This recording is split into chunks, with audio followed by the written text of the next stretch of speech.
নববর্ষ মানে শুধুমাত্র একটা নতুন দিন নয় কিন্তু, বা নতুন একটা ক্যালেন্ডার নয় কিন্তু। নববর্ষ মানে নতুন এক মনোভাবের শুরু, যেমন আজ আমরা করতে চলেছি।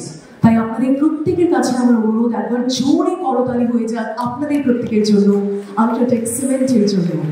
12 মাসে 13 পার্বণ, এটা কিন্তু আমাদের বাঙালিদের জন্য শুধুমাত্র একটি প্রবাদ নয়, তাই তো? আমাদের প্রত্যেকটা মাসে, শুধু মাস কেন বলবো, ভোর হলেই হয়তো কোথাও না কোথাও আমরা একটা উৎসবের গান শুনতে পাই।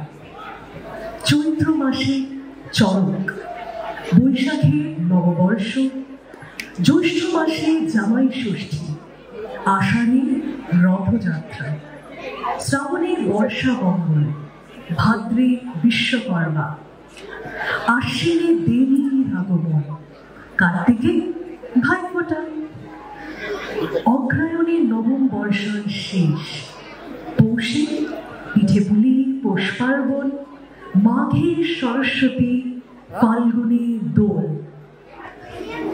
বছরের প্রতিটি মাসে যেন এক আলাদা উৎসবের রং, আলাদা এক উৎসবের কাব্য।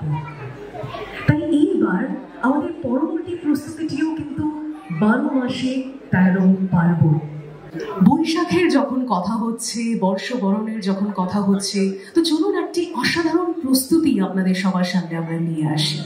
হ্যাঁ, বাঙালির এই বর্ষবরণ মানেই কিন্তু মায়েরা, বোনেরা, ছোট ছোট মেয়েরা পায়ে আলতা পরবে, সাদা শাড়ি লাল পাড় পরবে এবং রঙে রঙে ভেসে যাবে এক সুন্দর উদযাপন। ঠিক সেরকমই একটা ছবি আমরা তুলে ধরতে চলেছি আপনাদের সবার সামনে, আমাদের এই মঞ্চে।